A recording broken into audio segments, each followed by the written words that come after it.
इतनी बड़ी भारी सफलता और उसके बाद फ्लॉप।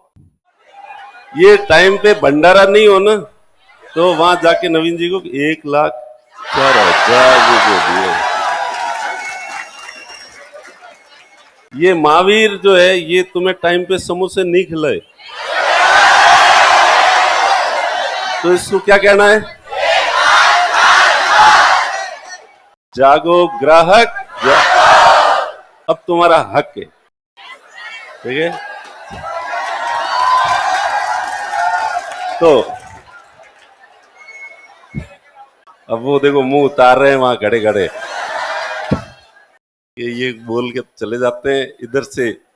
मारवाड़ी में कहावत है कि चोर ने के चोरी कर जे न ग्रादनी ने के हाव चेत रहे जे।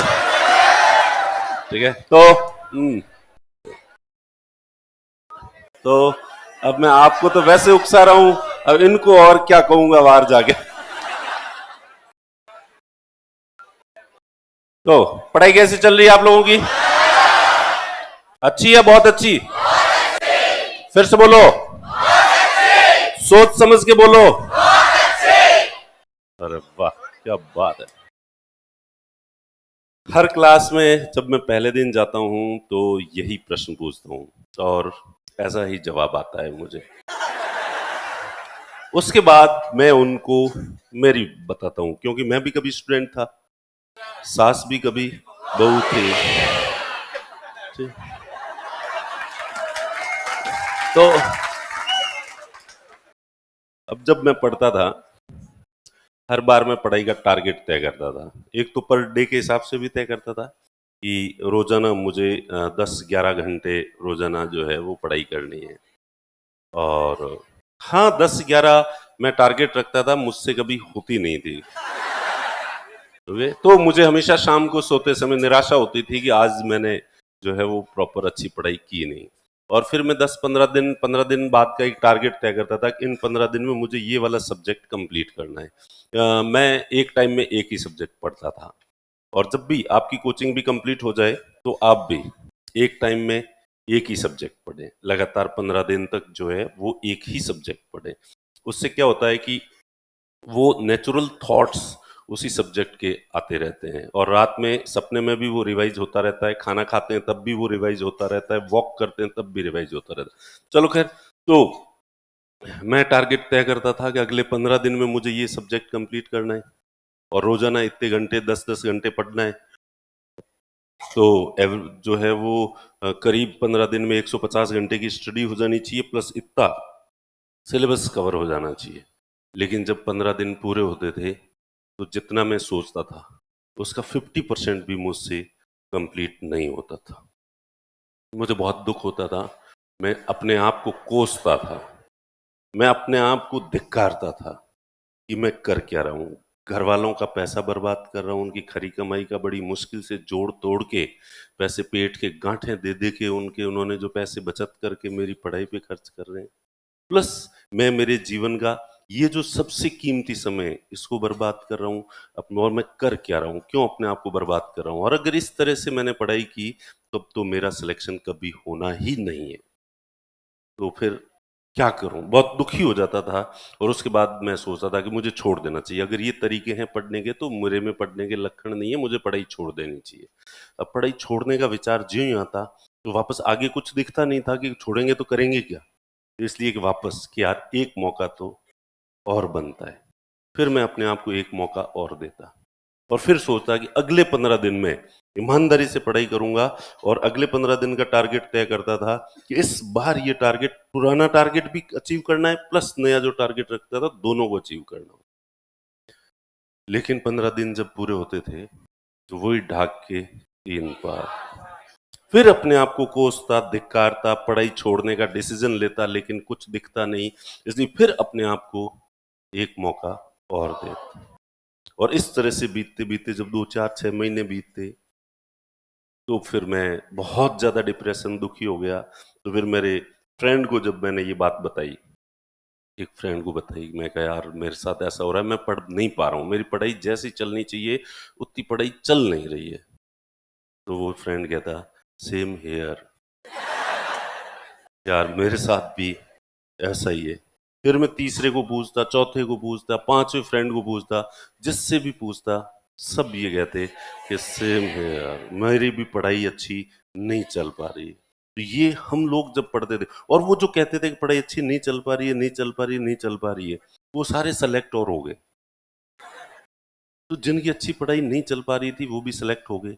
और अब मैं जब तुम बच्चों को पूछता हूँ पढ़ाई कैसी चल रही है, तब आवाज आती बहुत अच्छी।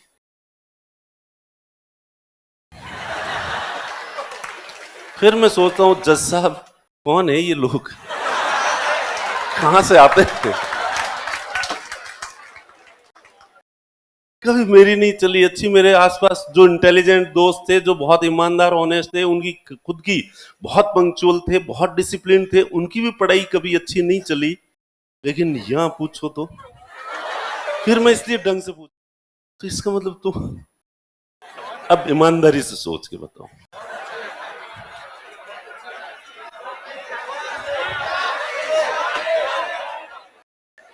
एक मिनट, ईमानदारी से सोच के बताना, मैं वापस पूछूंगा।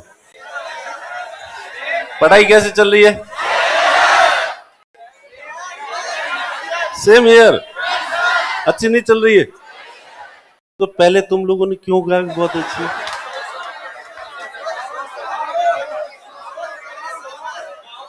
अभी भी तुम में से कुछ है जो कह रहे हैं कि नहीं बहुत अच्छी चल रही है कोई? कौन कौन है? अच्छा, एक दो चार छह, हाँ काफी है जिनको लगता है उनकी पढ़ाई बहुत अच्छी चल रही है। तो इसके लिए भी देखो, दो तरह के लोग स्टूडेंट होते हैं। एक तो होता है मजदूर, जो रोजाना दिहाड़ी के 500 रुपए कमाता है। आजकल 600 हो गए हैं शायद। 600 कमाता है और शाम को, दिन अस्त मजूर मस्त, शाम को जो 600 रुपए मिलते हैं, यस, कर लो दुनिया मुट्ठी में, और सीधा भाग के दुकान पे जाता है, घर का जो सामान खरीदने के लिए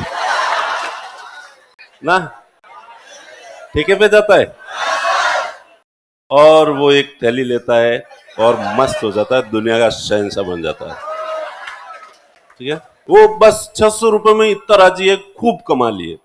और एक अंबानी, अडानी या इनके जैसे जो बिजनेसमैन है, मैं अभी पहुंचने में टाइम है, तो वो रोजाना जब शाम होती है तब वो, उनके भी खूब करोड़ों रुपए उन्होंने कमा रखे होते हैं, लेकिन फिर भी वो संतुष्ट नहीं होते। तो और उनको लगता है यार, और कौन से नए फील्ड के अंदर जो है वो इन्वेस्ट किया जाए, और नई कंपनी कौन सी शुरू की जाए जिससे कि थाउजेंड्स ऑफ करोड़ रुपए और कमाए जाए। तो स्टूडेंट बिरादरी में भी दो तरह के स्टूडेंट होते हैं। एक जो घंटा आधा घंटा पढ़ लेते हैं तो ही खुश हो जाते हैं कि यस, आज की अपनी पढ़ाई शानदार, और सीधे दौड़ के चाय की थड़ी पे। तुम ठेके पे नहीं जाते, तुम कहां जाते हो? चाय की थड़ी पे। और उसके बाद वही राजनीति की चर्चाएं, क्रिकेट की चर्चाएं, फिल्मों की चर्चाएं, वो जो है वो डिस्कशन शुरू कर देंगे। और एक स्टूडेंट होता है जो सुबह से शाम तक 10 घंटे भी पढ़ा है, लेकिन उसके बीच में 15-20 मिनट, आधा घंटा उसका माथा खाने वाला दोस्त उसके रूम पे आ गया था, और इस वजह से उसकी पढ़ाई जो है डिस्टर्ब हो गई थी। तो शाम को उसको अफसोस होता है कि यार आज मैं और अच्छा पढ़ सकता था, आधा घंटा 1 घंटा और मैं एक्स्ट्रा जोड़ सकता था मेरी पढ़ाई के अंदर। तो और वो संतुष्ट नहीं होते, और दूसरे दिन के लिए प्रण लेते हैं कि नहीं, कल, आज जो 10 घंटे पढ़ाई हुई है, कल मैं 100% 12 घंटे जो है पढ़ाई करूंगा, ये सोच के सोते हैं स्टूडेंट में भी। और फिर इसलिए तुम सब में से जो कहते हो ना कि पढ़ाई बहुत अच्छी चल रही है, तो मुझे तुम सब में अंबानी और अडानी टाइप का स्टूडेंट नहीं दिखता।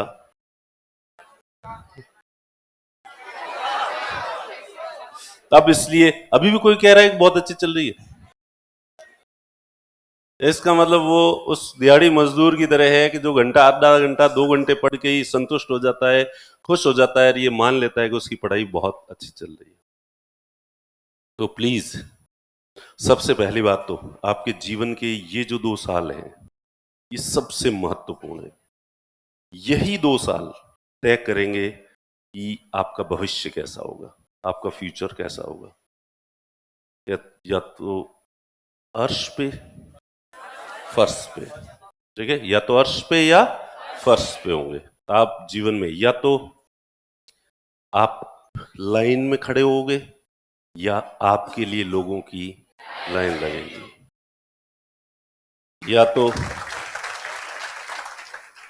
आप गाड़ी का फाटक खोलोगे या आपके लिए, या तो आप अपनी समस्याएं और जो पीड़ाएं लेके दूसरे लोगों के पास जाओगे, या दूसरे लोग अपनी पीड़ाएं समस्याएं लेके आपके पास आएंगे।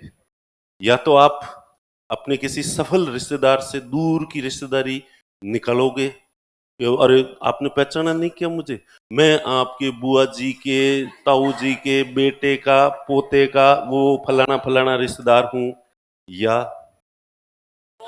दूसरे तुम्हारे रिश्तेदारी तुम्हें याद करवाएंगे। अब ये तय कर लो, ये सब जो तय होना है वो इन 2 सालों में तय होना है। और दूसरा, कोई आपका भाग्य चेंज नहीं कर सकता, आप खुद अपना भाग्य चेंज कर सकते हो। और इसके लिए अनुशासन की जरूरत है, डिसिप्लिन की जरूरत है। जिंदगी में जो भी छोटे छोटे खुशियां अभी आपको लगती है, ठीक है, ये बहुत बड़ी खुशियों में तब्दील हो सकती है भविष्य के लिए। और अगर अभी की छोटी छोटी खुशियों से ही आप संतुष्ट हो गए और उन खुशियों को ही महसूस, इंस्टाग्राम चलाने में बहुत खुशी महसूस होती है, बहुत आनंद आता है, फेसबुक चलाने में भी बहुत आनंद आता है, व्हाट्सएप स्टेटस लोगों के देखने में भी बहुत आनंद आता है, और भी चाय की थड़ी पे या खड़े खड़े बाहर बीच में धूप सेकने में, सर्दियों में अभी 15 मिनट का जो ब्रेक होता है इसको 15 की जगह 20 और 25 मिनट में कन्वर्ट कर देते हो, ये भी बहुत अच्छा लगता है, सब अच्छा है। या तो ये सब आनंद ले लो अभी, अगर ये आनंद ले लिए हैं तो फिर भविष्य के लिए तैयार रहो। लाइफ में कष्ट तो देखने ही पड़ेंगे, या तो जीवन के पहले पड़ाव में कष्ट देख लो या फिर जीवन के दूसरे पड़ाव में कष्ट देख लो। या तो राजेश खन्ना बन जाओ या अमिताभ बच्चन बन जाओ। अमिताभ बच्चन शुरू में 10-15 फिल्में फ्लॉप हुई थी, दर दर भटकना पड़ा था, बहुत सारे जॉब के लिए अप्लाई करना पड़ा था, कहीं पे भी सिलेक्शन नहीं हो रहा था, और मूवीज में भी शुरुआत में लगातार असफलता। तो वो कष्ट का काल जो है वो बहुत भारी था। लेकिन उसके बाद सुपरस्टार, और अभी तक सुपरस्टार है। तो पहले कष्ट भोगना बहुत आसान होता है, इजी होता है, लेकिन एक बार सफलता का चरम छूने के बाद कष्ट भोगना बहुत मुश्किल होता है। राजेश खन्ना का शुरुआती कैरियर बहुत ही शानदार था, और कहावतें होती थी, ऊपर आका नीचे काका। राजेश खन्ना का दूसरा नाम काका था। तो या तो ऊपर भगवान है या धरती पे राजेश खन्ना है। राजेश खन्ना के नाम से लड़कियां इतनी दीवानी थी कि उन्होंने अब,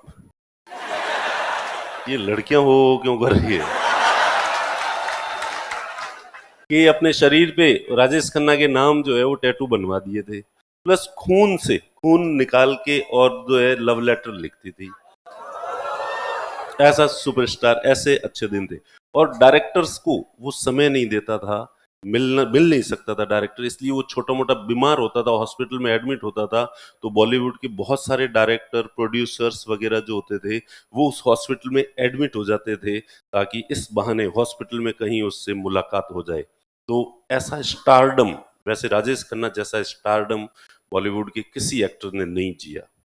तो इतनी बड़ी भारी सफलता, और उसके बाद फ्लॉप, और उसके बाद एक बार फ्लॉप होने के बाद फ्लॉप फ्लॉप फ्लॉप और फ्लॉप। तो जिंदगी का जो दूसरा पड़ाव था वो बहुत कष्टों से युक्त था। अब आप कौन सी जिंदगी जीना चाहोगे, राजेश खन्ना वाली या अमिताभ बच्चन वाले? तो इसलिए या तो जीवन के शुरुआती फेज में आनंद ले लो, अगर शुरुआती फेज में आनंद लिए हैं तुम लोगों ने तो अगला पड़ाव निश्चित रूप से दुखदायी होगा, कष्ट देने वाला। ईश्वर न्यायप्रिय है। ईश्वर कोई भेदभाव नहीं करता, सब लोगों के जीवन में सुख और दुख दोनों देता है। सुख भी देता है और दुख भी देता है, और ये तुम्हारी चॉइस पे और छोड़ रखा है उसने कि तुम्हें पहले क्या भोगना है, सुख भोगना है या दुख भोगना है। और तुम समझदार हो, देख लो अभी की ये जो छोटी छोटी खुशियों में ही खुशियों का कोटा अगर पूरा कर लोगे तो फिर बड़ी खुशी जो है वो नहीं मिलेगी। नहीं तो अभी छोटे छोटे कष्ट झेल लो, इससे कष्टों का कोटा पूरा हो जाएगा, जीवन में कभी बड़ा कष्ट तुम्हारे ऊपर नहीं आएगा। इसलिए ये तुम्हारी जिंदगी है, तुम्हें इसे बनाना है, तुम्हारे हाथ में है पूरी तरह से। हमने पहले बहुत कष्ट देखे, ओके, और वो कष्ट देखे तो उसका रिजल्ट, और इतने सारे कष्ट देखे, कष्टों को हंसते हंसते महसूस किया, हंसते हंसते बर्दाश्त किया, और उन कष्टों को वैसा कष्ट माना ही नहीं, उसको जीवन का एक हिस्सा माना, संघर्ष का एक पार्ट माना, तो उसका रिजल्ट आपके सामने है। उसको भी रो धो के नहीं। तो ये जो छोटे छोटे कष्ट हैं, इनको अपन हंसते खेलते, कष्टों को कष्ट नहीं मान के, कष्टों को भी हम एंजॉय कर सकते हैं, जी सकते हैं। बस छोटे छोटे आनंद ज्यादा नहीं लेने हैं, इन कष्टों को भुगतना है। इंस्टाग्राम देखने की इच्छा होगी, लेकिन उस इच्छा को मारना है। फेसबुक देखने की, व्हाट्सएप देखने की, दिन भर फोन देखने की इच्छा होगी, दिन भर बातें करने की इच्छा होगी, धूप में बैठे रहने की इच्छा होगी, चाय की थड़ी पे जाके बैठने की इच्छा होगी, लेकिन इन इच्छाओं को इस समय कंट्रोल करना है, नियंत्रित करना है, और मेन जो मकसद है वो है पढ़ाई। और 2 साल ज्यादा नहीं, जो गहन स्टडी की जरूरत होती है, जो गहरी वाली पढ़ाई, वो 2 साल करनी है। सुबह शाम एक करके 2 साल कर लो। उसके बाद पर डे तुम भली 2 घंटे, 4 घंटे, 6 घंटे भी पढ़ोगे तो मोर देन सफिशियंट है। पर बशर्ते ये कब की बात है, जब 2 साल तुम बहुत अच्छे से पढ़ लो। मुझे पता है कि 2 साल में एग्जाम का प्रोसेस कंप्लीट नहीं होगा, 2 साल में वैकेंसी पूरी होगी नहीं। अभी तुम 3 साल बाद में एग्जाम दोगे, उसके बाद भी 2-1 साल, 4-5 साल तुम्हारे एग्जाम के प्रोसेस को कंप्लीट होने में लगेंगे। ओके, तो इसलिए तुम कहोगे कि केवल 2 साल ही क्यों। गहन स्टडी की आवश्यकता, एक बार फंडामेंटल्स, नींवें मजबूत करने के लिए आपको 2 साल जी जान लगा के जो है वो पढ़ाई करनी है। और उसके बाद तुम भले ही रोजाना 4-6 घंटे भी पढ़ाई करोगे तो भी वो मोर देन सफिशियंट है। इसलिए जिंदगी में इससे पहले भले ही आपने मेहनत की है ज्यादा या नहीं की है, जिंदगी में इसके 2 साल के बाद भी तुम बहुत कोई गहन मेहनत करोगे या नहीं करोगे, इससे कोई फर्क नहीं पड़ता। फर्क पड़ता है तो सिर्फ ये फर्क पड़ता है कि ये 2 साल, और शुरुआती, चूंकि अभी आपने प्रिपरेशन शुरू की है, इस समय आपके अंदर जोश है, जुनून है, और इस समय अगर आप ईमानदार होके मेहनत करते हैं तो इस समय कर सकते हैं। और शुरुआत में ही अगर आपने ढील दे दी है और अभी के भाई हम बाद में पढ़ लेंगे, अभी तो मेरी उम्र ही 18 साल ही है, 19 साल ही है, अभी तो 2 साल बाद एग्जाम देना है, उस समय सीरियस हो जाएंगे तो नहीं हो सकता। शुरुआत जब अपन किसी काम की करते हैं तो शुरुआत अगर प्रचंड नहीं हो, बहुत बड़ी नहीं हो, तो फिर आगे वो कभी नहीं होती है, और वो फिर वो धीमी गति धीमी गति धीमी गति धीमी गति में बढ़ती जाती है। तो रविंद्रनाथ टैगोर ने कहा है कि चंद्रमा और प्यार कभी स्थिर नहीं रहते, या तो घटते हैं या बढ़ते हैं, कांस्टेंट नहीं रहेंगे कभी भी। तो वैसे के वैसे मैं जोड़ देता हूं कि चंद्रमा, प्यार और उत्साह, पढ़ने का उत्साह, आपकी पढ़ाई, ये कांस्टेंट कभी नहीं रहती, या तो ये बढ़ती है या ये घटती है। इसकी जो उत्साह है, जोश है, जुनून है, या तो ये बढ़ता जाएगा या घटता जाएगा। अब आप देख लो कि आप वाला जुनून बढ़ रहा है लगातार या घट रहा है। तो कम से कम 2 साल तक आपका ये जो जुनून है ये लगातार बढ़ता रहना चाहिए। और हमेशा अपने ऊपर निगरानी रखो, हमेशा अपने आप को नोटिस करो कि कल की तुलना में आज मेरी पढ़ाई और ज्यादा हुई है या नहीं हुई है। पिछले 15 दिन की तुलना में ये जो 15 दिन है ये मेरे और बेहतर निकले हैं या नहीं निकले हैं, फिर अगले 15 दिन उससे भी बेहतर निकलने चाहिए, तो वो लगातार बढ़ना चाहिए। और अगर एक बार ये कम होना शुरू हो गया तो फिर ये day by day day by day day by day कम ही होता जाएगा। और भारत में जिंदगी बहुत कठिन है, क्योंकि 140 करोड़ लोग हैं यहाँ पे, कीड़े मकोड़ों की तरह चारों तरफ लोग ही लोग, लोग ही लोग, लोग ही लोग हैं। यहाँ संसाधन बहुत कम है, रिसोर्सेज बहुत कम है, यहाँ गवर्नमेंट जॉब्स बहुत कम है, बिजनेस अपॉर्चुनिटीज बहुत कम है, सब कुछ चीजें बहुत कम हैं और लोग बहुत ज्यादा है।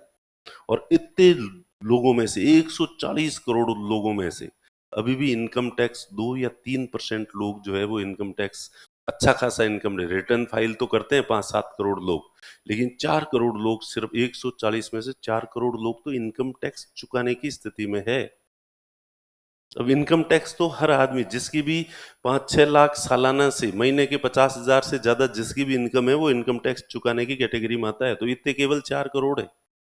आपको महीने के 50,000 वाले नहीं बनना है, आपको बनना है महीने के 2, 3, 4, 5 लाख रुपए वाला, 10 लाख रुपए वाला आदमी बनना है। बेईमानी के नहीं, ठीक है। अच्छा, तनख्वाह तुम्हारी इतनी होगी, 1-2 लाख रुपए होगी, वो बाद में बात करेंगे, देखो। हाँ, वो तो फैक्ट है। देखो, वो फिर चीज अलग, दूसरी चीज आ जाएगी, वहां फिर अथॉरिटी आ जाएगी, पावर आ जाएगा, सत्ता आ जाएगी। अब मैं भले कितनी महंगी ऑडी कार में घूम लूं, 1 करोड़ की हो, 2 करोड़ की हो, लेकिन जिला कलेक्टर लिखा हुआ जो गाड़ी होती है ना, उसका जो रुतबा है वो अलग ही होता है, उसकी बराबरी। मैं भले कितने आलीशान महल के अंदर रह लूं,